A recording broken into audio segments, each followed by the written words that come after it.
I'm going to start my talk actually on Iran because, well, Iran obviously is a very pressing situation at the moment. Obviously, a lot of folks here know about Iran, but let me just start with some of the basics.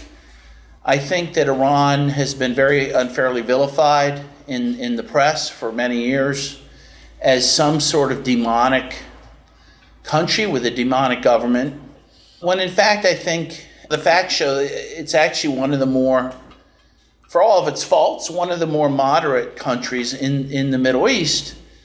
I went there in 2017. I was invited to speak at the University of Tehran.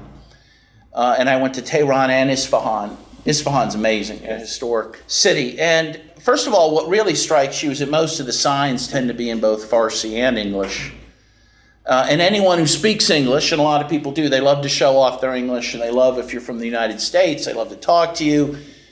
Amongst the population, there isn't a huge anti-American sentiment, not anti-American people, though.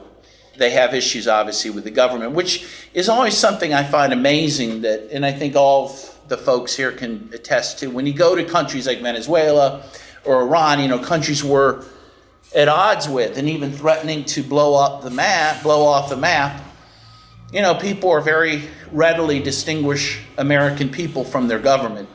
Maybe more, they may even give us more credit than they should in that regard. But in any case, the other thing about Iran, a lot of people may not know, it has the second largest Jewish population outside of Israel in the Middle East. About 25,000 Jews live in Iran.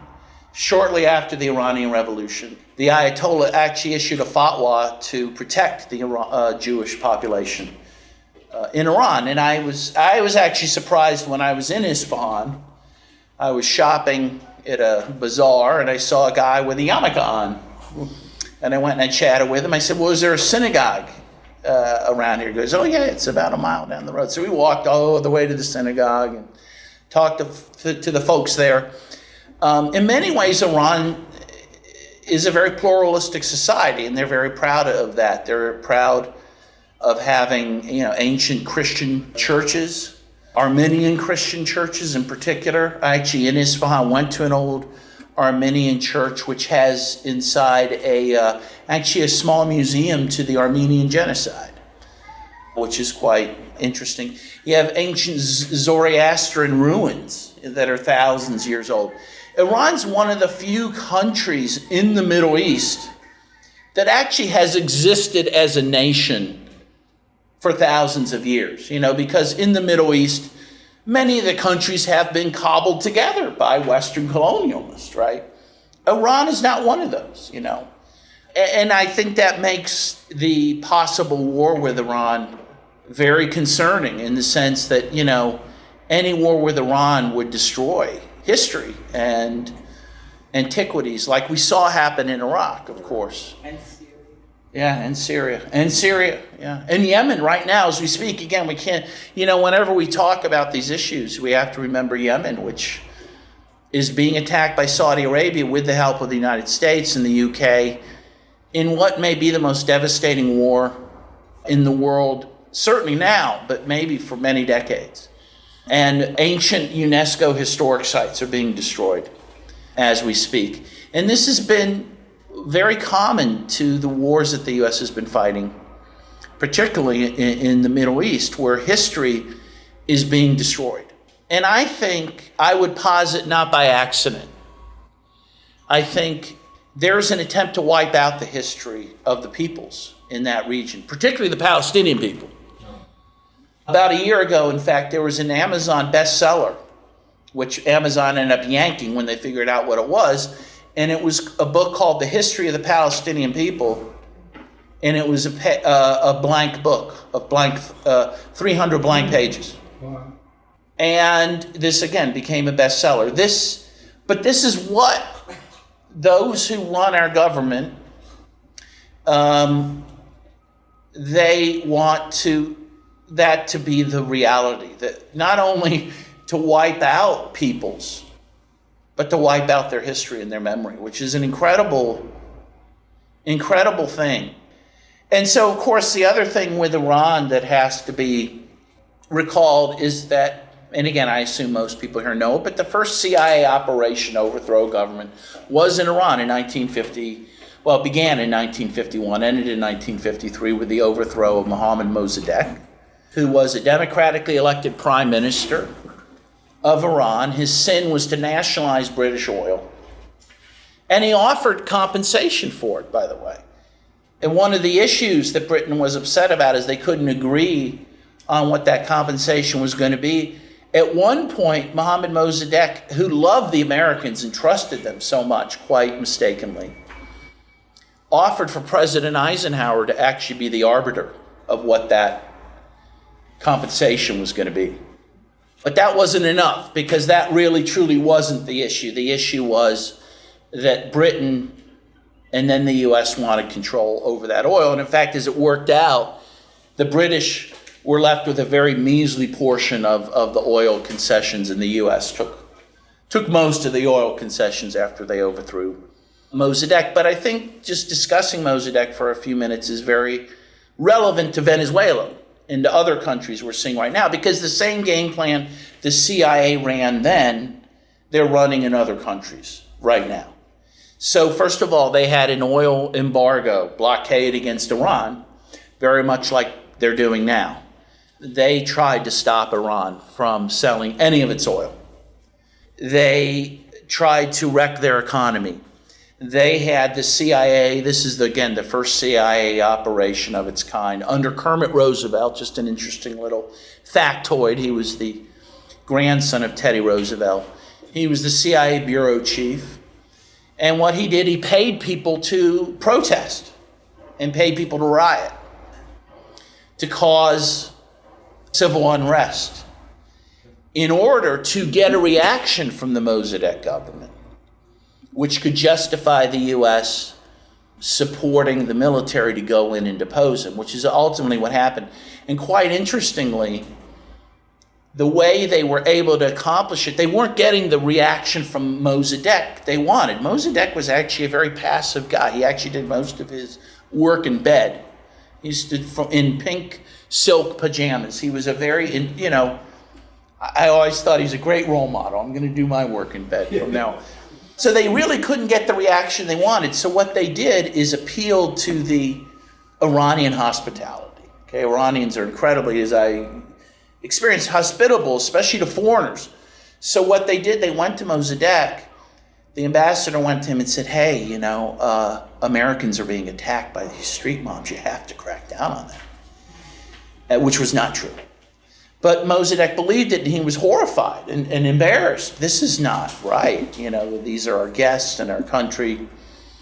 And so he ended up calling for a crackdown on these protesters. This was the impetus they needed. And General Zahedi, who had been sheltered at that time by Roosevelt, who was the guy we picked to be the new prime minister. And by the way, we picked him because he was the most anti-communist guy we could find, and we knew that because he colluded with the Nazis during World War II. So we let him loose, and he went and arrested Mossadegh and seized power for himself as prime minister, but more importantly for the Shah as the acting monarch of the country, who ruled Iran from 1953 until 1979. With an iron hand, the CIA helped the Shah set up something called the SAVAK, which was the security apparatus that had tentacles throughout Iranian society and ruled the country through mass arrest, torture. In fact, in 1978, the year before the Shah was deposed, Amnesty International concluded that Iran had the very worst human rights record in the world. And then you had the Iranian Revolution, of course, in 1979. And as I write my Iranian book, The Plot to Attack Iran, the interesting thing about the Iranian Revolution, at least that I argue, is that the U.S. not only made revolution inevitable by foisting a repressive monarch upon the people, but they also helped make the nature of the revolution inevitable. And that is because, for a couple reasons, because there was a strong left in Iran. So first of all, though, the U.S., the CIA worked very closely with the SAVAK to try to eradicate the left, particularly the Tudeh party, the Communist Party of Iran. But also, it turned out that the only place that you could safely politically organize were the mosques. And so this allowed the Islamists to organize politically. And it is one of the reasons they became a more dominant part of the revolutionary process. And finally, while the U.S. backed the Shah to the bitter end, Jimmy Carter was president at the time, when the writing was on the wall that the Shah would not survive, literally or figuratively, because he was diagnosed with terminal cancer, Carter made a very intentional decision to back the Ayatollah, to come back from Paris, where he was in exile, and become the leader of Iran, to make sure the leftists did not take over Iran. And this, again, really is a very typical, almost invariable position of the U.S. to support more radical religious groups over leftist groups, or just secular groups, secular nationalist groups like Nasser in Egypt, who the U.S. also opposed. And so, the result is, of course, when we look at the Middle East and we see governments that we don't like because, we see them as Islamic fundamentalists, again, the U.S. and Britain and the West have a lot of responsibility for why those governments are there, not something else. But still, obviously, the Ayatollah he was the barely less of the evils, and the U.S. really never forgave Iran for the revolution in 1979, and of course backed in 1980 Saddam Hussein to invade Iran and supported an 8 years war between those two countries. And at times, as you know, through the Iran-Contra scandal, actually supported both sides of the war at times. And not just to support the Contras through arms shipments to Iran, but also intentionally to weaken Iraq as well. They wanted Iraq to win, but they also wanted Hussein weakened in the process. This is a very cynical maneuver, right? This is a brutal 8-year war. About 1 million people die on both sides. And we also know that the U.S. supplied the chemical weapons to Hussein that he used against not only the Iranian population, but his own Kurdish population, as did Germany, by the way. Germany and the U.S. is where they got those supplies from. Meanwhile, quite interestingly, and again, I think a lot of people in the room know this, but I think maybe need to be reminded, is because now, even as we speak, Mike Pompeo and others are trying to, for example, link Iran to 9/11 and to Al-Qaeda. And the press has insinuated this over time as well. And the fact is that, first of all, Iran was not involved in 9/11. And two, Iran has been a mortal enemy of Al-Qaeda. And after 9/11, in fact, offered to help the U.S. fight Al-Qaeda and the Taliban in Afghanistan, who they see as, heretical. And the U.S. acknowledged that help under the Bush administration for a time. And Iran thought, given the help they gave, that they could have a reset in relations with the United States, which is what they wanted. Iran never felt comfortable with the Soviet Union particularly, and always had this sort of affinity with the United States and wanted a reset. They sent a fax. Famous fax was sent, I think, to the State Department or White House, I forget which, but from the Iranian government offering to negotiate every issue that the U.S. had with Iran, including the support for Hezbollah. They were willing to put all that on the table. And again, they thought the U.S. would be ready to do that. Instead, the U.S. ignored that fax. And Bush would go on to claim Iran was part of this fictitious axis of evil, along with Iraq, its mortal enemy, Saddam Hussein. Which makes no sense at all. Which brings us to today, where the U.S. now seems hell-bent on finding a way to change the regime in Iran, possibly through some sort of limited military action, which probably won't be limited. I'll just end, the discussion on Iran to say that, it's very interesting, this Lieutenant Colonel Lawrence Wilkerson, who wrote the Yellow Cake speech for Colin Powell, a famous Yellow Cake speech which helped get us into the war with Iraq. About a year ago, he wrote an op-ed for the New York Times saying, I helped lie us, in a war with Iraq. I don't want that to happen again.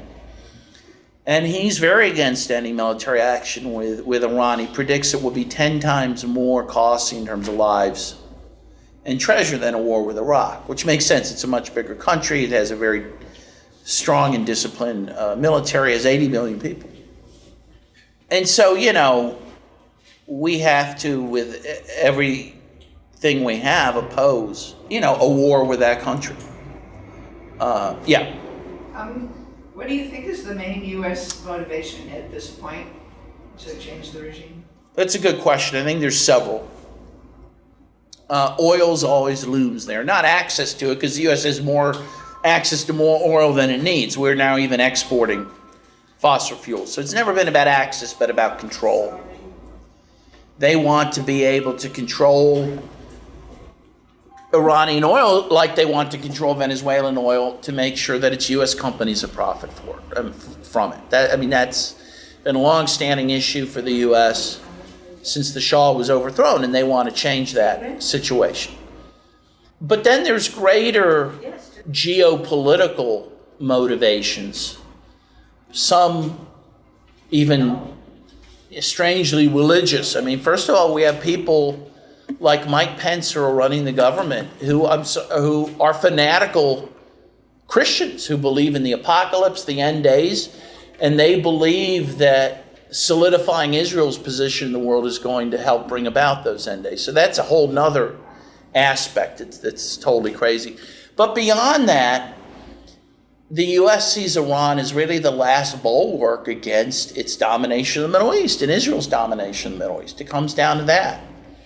And they want a compliant government in Iran. Interestingly, in fact, you'll notice that the calls for overthrowing the government in Iran grew after the Iraq invasion. They said, well, because we overthrew Hussein, well, guess what? Now the Shiites have taken over Iraq in line with Iran, and now Iran's too strong, so now we have to go after them. If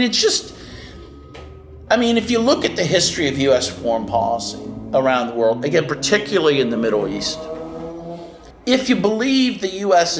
is intending to do what it claims to do, it makes just absolutely no sense.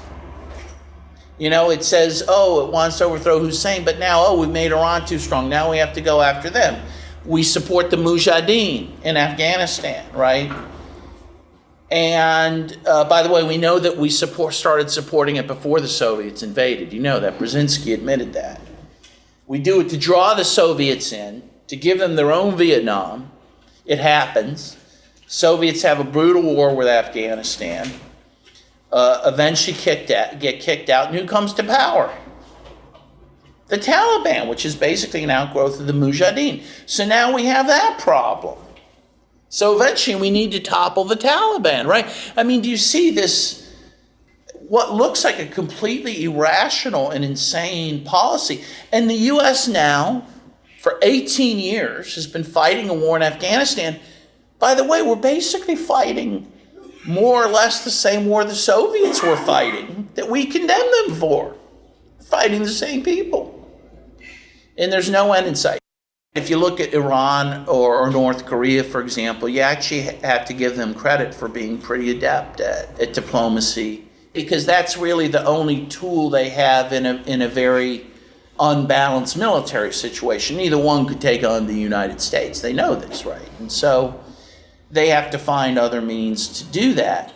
The U.S., on the other hand, has more or less abandoned diplomacy and doesn't even focus much on it. And in fact, has really cleaned the State Department out quite a bit, laid off a lot of people. They're not interested in negotiation. Right. And what we've done is build up a military. And that's our strength. And so that's what we go to instead of diplomacy, right? When you're a hammer, every problem looks like a nail. And that's what we are. The U.S. is a hammer at this point. And we've created a country which shoots first and asks questions later. I'll just end with the quote from Jimmy Carter, who is the most quotable ex-president ever, and he recently said, you probably heard this, that the U.S. is the most warlike nation that's ever existed. Yeah, well, a lot of people knew that. But for a former U.S. president to say it is pretty incredible. Okay, well, I will end it there then. Thank you. My name is William Camacaro. I didn't introduce myself. I have been working with Venezuela for almost 20 years. I just want to mention that I just also met with Terry just a few weeks ago in Caracas. And we have been able to see, for example, what was the blackout. When the blackout happened, a lot of people don't have any idea what really is for Venezuelan people, what was really. So I was in a poor community. What month was it? That was on March. That was and during March when the blackout happened. The blackout was 4 days, 5 days, and you don't have the idea of how serious it is because it's because when you have the blackout, you don't have cell phones, you don't have way to communicate through the cell phones, you don't have way to you don't have radio, TV, so you don't have way to get information about what really is going on. You don't have internet. You don't have water. You don't have water. You can't pump gas. 5 days in that condition. And the incredible thing is that when the blackout happened, I was in the center of the city. I was with a friend, and I say, hey, but let's wait. This is going to be just 2 hours, maybe 1 hour. And then that was around 5 p.m., around 7 p.m., she was very nervous, and she got a motor taxi to go back to her house. And I decided to stay, and I went to this hotel that had power, and I was in the lobby waiting for the electricity to come back, and it was 12 a.m., midnight, and I said, well, what happened? We don't have electricity, so I should stay here. So I went to the lobby, and they said to me, oh, it's $70. I said, no, I'm not going to stay. So I decided to walk. It was completely dark because there was no moon. You don't have the idea to see big lines of people walking in the darkness, walking to go back to the place, talking among themselves, just sharing food, sharing whatever they have, and trying to support each other in the middle of the darkness. And we don't see anything horrible. You see that anything really horrible happen. So that was the first, something that was shocking for me to see. But the other thing that we were able to experience when we were there was the so-called coup d'etat that happened in April 30. And some people here were there. And was also a very interesting experience. I will let them to talk about it later. But what was that experience? The so-called coup d'etat against President Maduro in April 30. So, but it's a constant attack against the Bolivarian revolution every day. It's multi-form attack. It's cyber attack, economic warfare. It's all kind of different kind of attack, and that is taking place almost every day. Just a few days ago, we have another attempt at coup against President Maduro. Not attempt at coup, assassination. So it's something that is taking place almost every day. Obviously, Guaido, the self-proclaimed president of Venezuela, is very nervous in the United States because already half of the year have passed and nothing happened. President Maduro is still there, but in January, Guaido will not be anymore the president of the National Assembly. So that means that he could be in jail very soon, because the National Assembly have a president, a speaker, and the speaker is every year they have another speaker. So we will have another speaker from the National Assembly in January.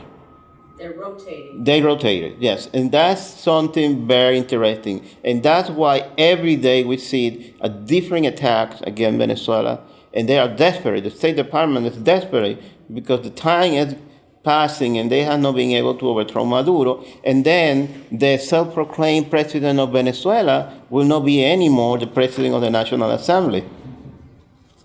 Okay, our time is running out. But I just want to add that unfortunately, for the first time, I think, maybe you correct me, I feel that we are confronting a government that is openly talking about regime change, openly talking about, remove a person from power.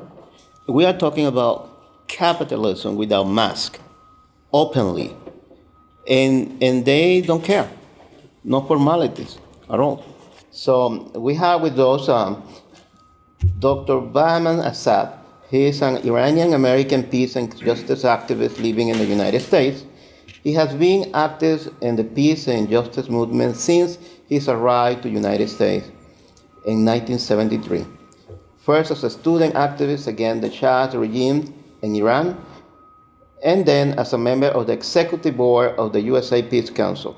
He joined the Veteran for Peace in early 1990, and has been serving as the chair of Veteran for Peace Iran Workshop Group. He is currently the organizational secretary of the USA Peace Council, coordinator of the Coalition Against USA Foreign Military Bases, and the Global Campaign Against USA NATO Military Bases, and he is the representative of the World Peace Council at the United Nations. Thank you, everybody. Thank you, Dan, for setting the whole stage for us. And thank you for the information about Venezuela. I would like to go one step deeper, one level deeper than what we have been doing so far, and try to link these cases, because I think unless we see that linkage, we miss the point in many ways. But before I do that, I want to take a chance and bring up something that Dan said and try to put some kind of a different angle on it, if he doesn't mind. Dan mentioned that the U.S. intentionally accepted the Ayatollah as an alternative to the left. This is not, at least our analysis, exactly. It is correct. But U.S. had to, not that it intentionally decided to do that. U.S. had learned from the Vietnam War that the longer a revolutionary process takes, the more to the left it goes. So you have to put an end to it as soon as you can with a middle-of-the-road leader to stop the deepening of that process. Ho Chi Minh started as a nationalist, independence seeker, and ended up being a leader of the Communist Party. That was the 30-year war that was going on within France, against France and the U.S. afterwards. So, and they learned that lesson from Vietnam and even applied it to Philippines during the Aquino. And the overthrow of Park, I think it was the Park family that they staged that situation, that middle-of-the-road person, Aquino in there, so that the revolution would not move further to the left. When it came to Iran, the U.S. actual policy was to settle on Bakhtiar, Timur Bakhtiar, who was supposedly a member of Mossadegh National Front, and they insisted, they actually bought him to accept to act as the interim prime minister and allow the queen, for the Shah to leave and allow the queen to be the chancellor, and there would be a royal council, monarchical council, and he would be the president. It was Khomeini from Paris who declared he must go. It is not that the Shah must go, monarchy must go. That's what catapulted him into the leadership of the movement. And that is why suddenly he had the support of 90% of the population for that. And that is why US had to live with it, because if they wanted to drag it on, it would be another Vietnam for many years. And it would end up being farther to the left of that, what they expected. or wanted to happen. So that was the case. It's not different from what Dan is saying, but I'm just adding certain layers to it for a more clear understanding. However, I want to go a bit deeper and try to put these elements together because in our view as a peace council, we don't think it's a question of this administration, that administration in the US when it comes to foreign policy. They may differ here and there in domestic policy, but if you look at it from World War II onward, everybody has done. They may have used different methods, but the same goals before. And this is the case. The problem is that the role that Venezuela and Cuba are playing in Latin America are the same as the role Iran is playing and Syria is playing in the Middle East, which is a resistance, putting up a resistance against the total domination of the US and its allies over the resources, over the strategic locations and everything else. So this fight has been going on. Iran's revolution actually changed the balance of forces in the whole of the Middle East. And up to that point, with the Shah and Israel as two pillars of US domination in the West, one of them was gone immediately, and the whole system turned around. What happened was one of the reasons Saddam was so eager to attack Iran was because the Iranian revolution had triggered another revolutionary process in Iraq. Even in Saudi Arabia, all the Shiites in the oil fields went on a strike and started. So they had to put an end to it. This is why, from the beginning, from the time of revolution, Iran has been the target to stop this process. And not only the target of the United States, but also the target of Israel, definitely, and the target of Saudi Arabia, because that was a threat to their reactionary position in the Middle East. They were the pole representing U.S. interests up to that point, until the Shah was in power. Saudi Arabia and Iran were next to each other, working together for the interests of the United States. But that shifted the whole situation. Now, Venezuela and Cuba were doing the same thing in Latin America, especially for two reasons. One, of course, is the control of the oil, as Dan correctly mentioned, because US is not thinking in terms of using. People think if you drive SUVs and use LED lights, we're going to be free of oil. That's not the case. US wants to control it because they want to control the oil supply to Japan, to China, to Europe. That way they can have a leverage against these people. They want to have the military sitting on top of these oil fields to distribute the oil among these people and choke them anytime if they want to. And this is the purpose. And Venezuela's oil, from the consumption point of view, yes, but Venezuelan oil by the Bolivarian Revolution was being used to promote revolutionary process in the whole Latin America and supporting Cuba and everything else.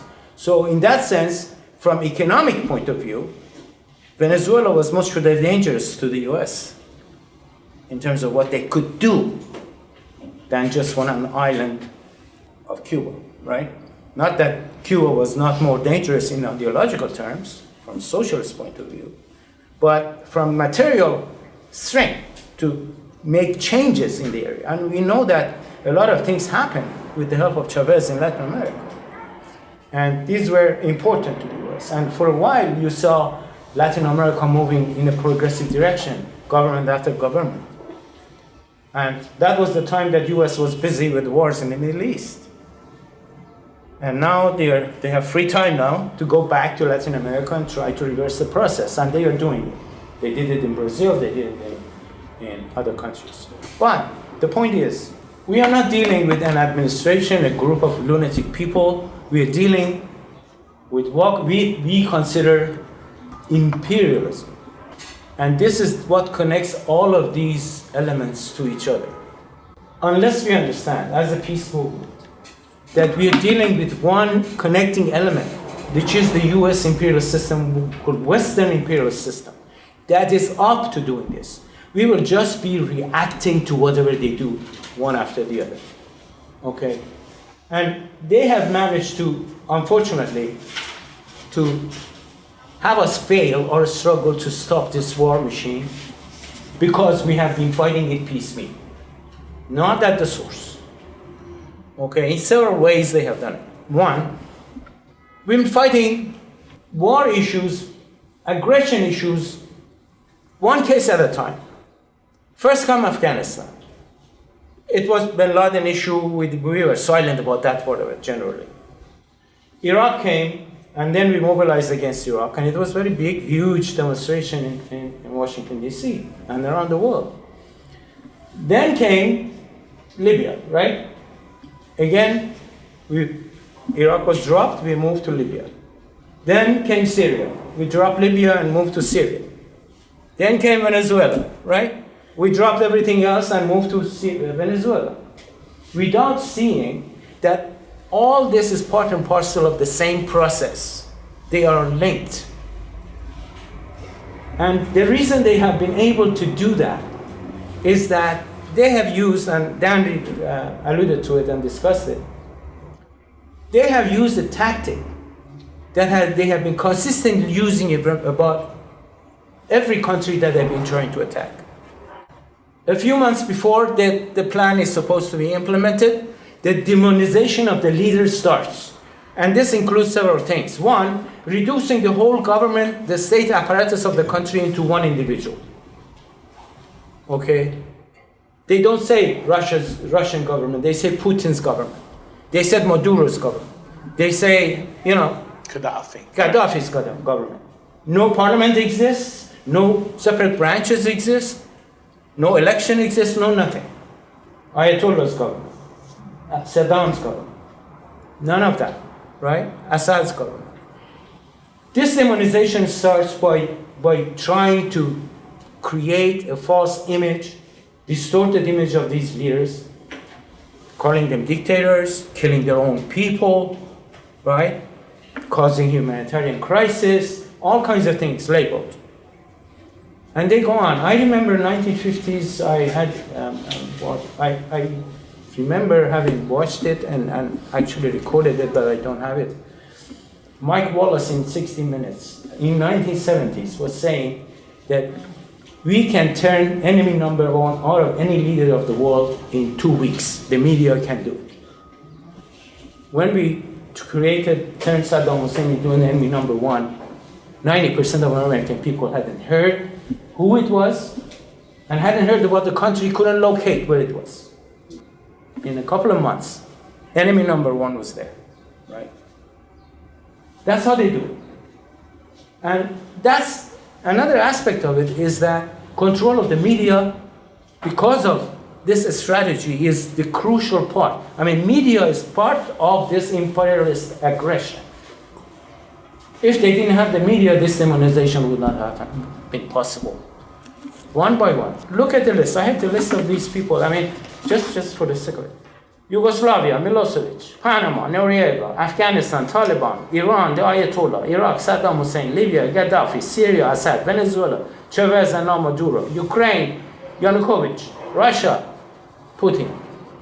One by one. And now they're talking about Nicaragua, I think. Ortega. Yeah, Ortega. Ortega is being added now. Yeah, of course. Right? This demonization happens, and that helps pacify the movement, opposition, in two ways. In two ways. One, it makes a kind of creates a hesitation among the people to go against U.S. policy of attack against these leaders. Well, by demonizing them, turning an evil character out of them, there's a hesitation. We don't want to be identified with that or defending that. That happened to us, I mean, with the U.S. Peace Council, and Joe is quite aware of this, when we tried to defend Syria against U.S. aggression. And many of the actual big peace organizations in the U.S. were telling us, responded to us, both sides are bad, we don't want to be identified with either side. So the solution is sit in the fence and watch that, right? And this is what happened, case by case. Gaddafi the same way, Assad the same way. right? All the falsehood creates this character. And you don't want to be siding with the evil, right? And you're not happy with the US government policy either, so you have to sit on the fence. That's the only solution. And watch it happen. That's one. The second thing, by doing that, they actually eliminate that root cause. That it is imperialism after controlling the world, full spectrum dominance, that is doing this. It's not because of this guy or that guy or that guy. Once you attach this to a particular leader, you're isolating cases from each other. So people fail to see the connection.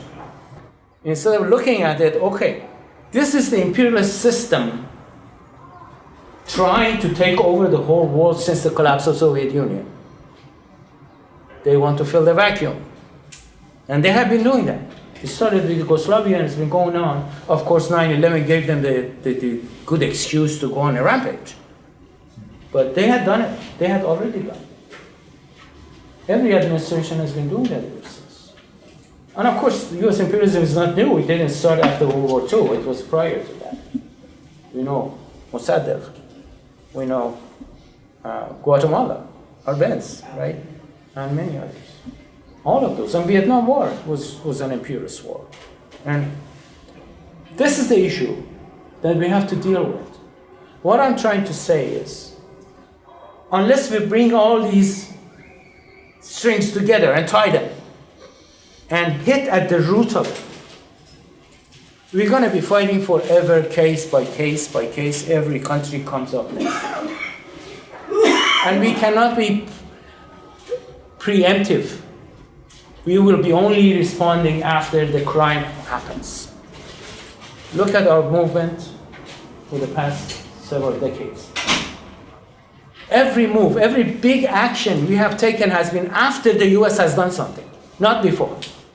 Iraq was the only one. Iraq was the only one exception that, but again, after the US did it, the whole movement went down and finished.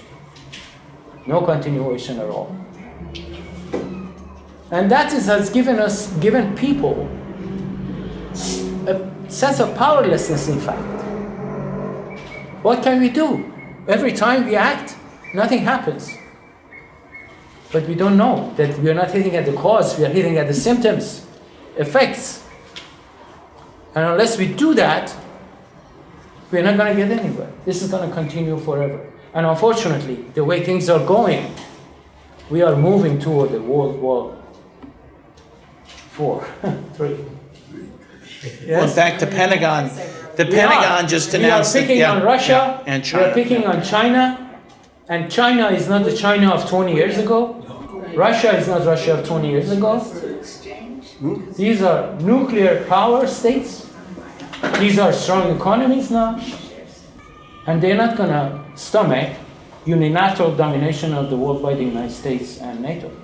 So we are moving towards that, and these are first steps towards this critical disaster. I think we need to really come together around an anti-imperialist front in the United States to put an end to this thing by hitting it at the core. Thank you very much.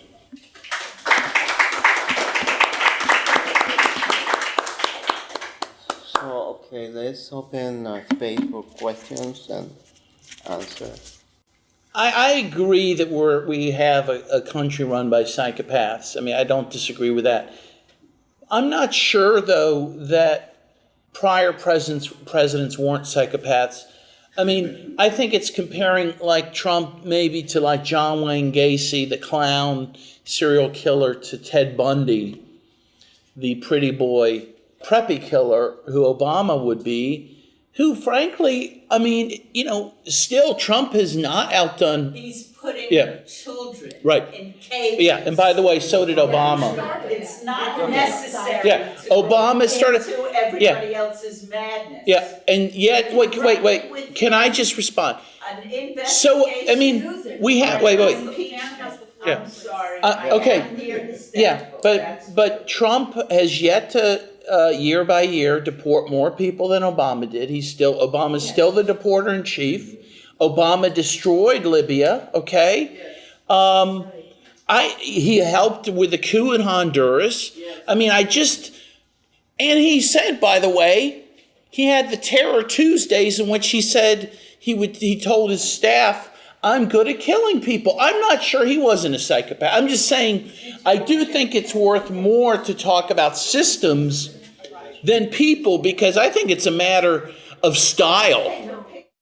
I'm not a supporter of the Islamic government, and I'm not disagreeing with a lot of the things you're saying about it. And I have many leftist friends in Iran who say the same thing and who are under fear of being arrested or whatever. And the Ayatollah Khomeini, with the CIA's help, by the way, was very good at rounding up communists and killing them and whatnot. People who I, feel a certain solidarity with. I think my argument is, for the American population that's thinking about going to war with Iran, that comparatively to a country like Saudi Arabia, for example, or other countries in the region, it is more progressive than those countries. It has a certain, and I didn't call it progressive, I said it was pluralistic. It has more pluralism in terms of religious, more moderate than these other governments. And I think it goes back to what you were saying in terms of vilification. I don't feel my job, in fact, I'll tell you a quote from my friend Muhammad, who was in the Tudeh party, who still lives in Tehran. And he and I have had discussions about this. And I say, look, it is a complicated issue to talk about Iran because, of course, we don't want to promote the Islamic government. But on the other hand, as an American, I see my main job is to stop the war. And again, my friend Muhammad, at least he said to me, you're right, that is your job. Your job isn't to go after the Islamic government. That's my job as an Iranian. And so we can quibble about how we view the Iranian state.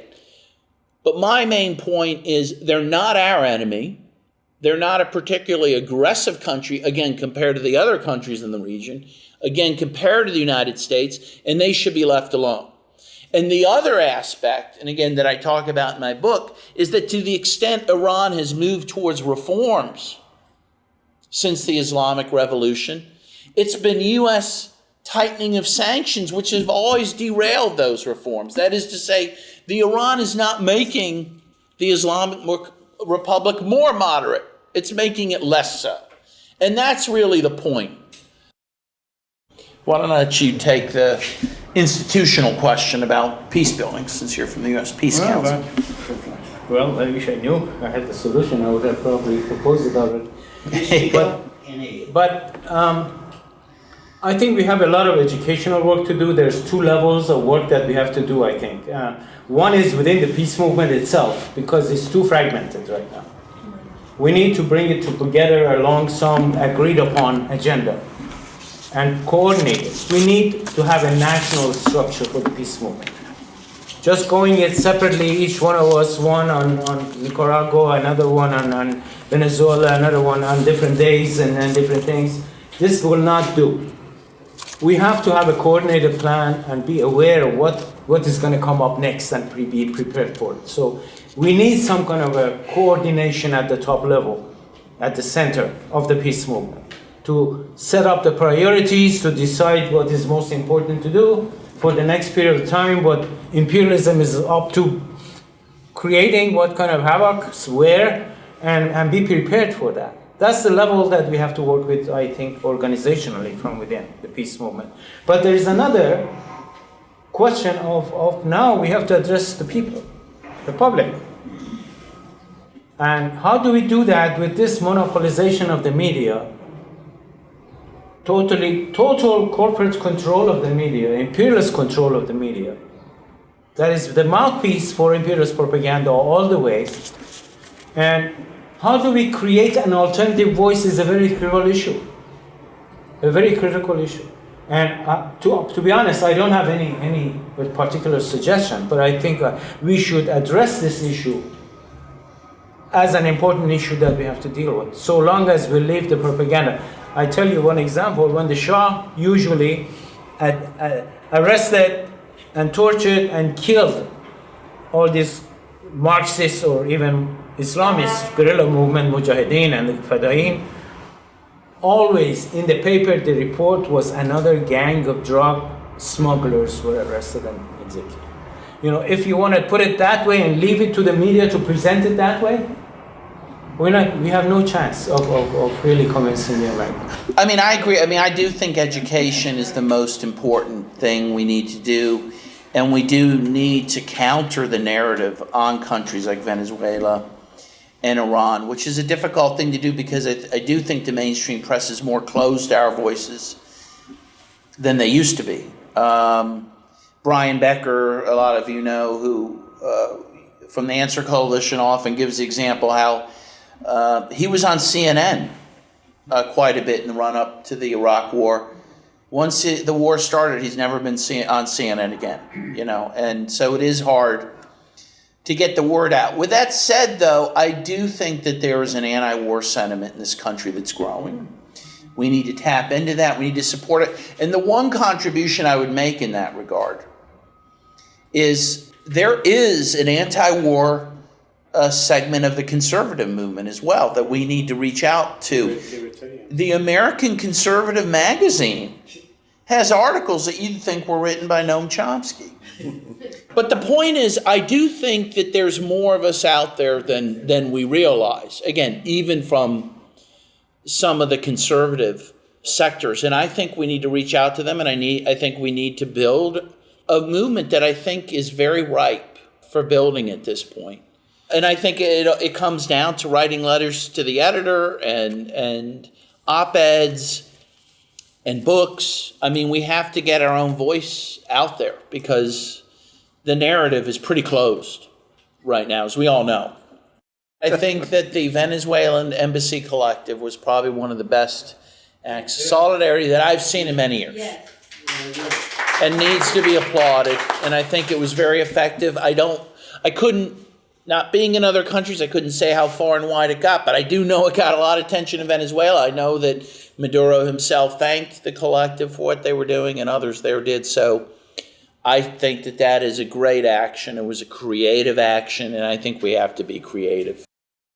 I do take something good from the fact you might have seen that Tulsi Gabbard was the most Googled candidate after the Democratic debates, and her message is one which tends to be anti-war. So I do think that there is evidence that people are hungry for this message right now, and that we need to promote it and we need to amplify that.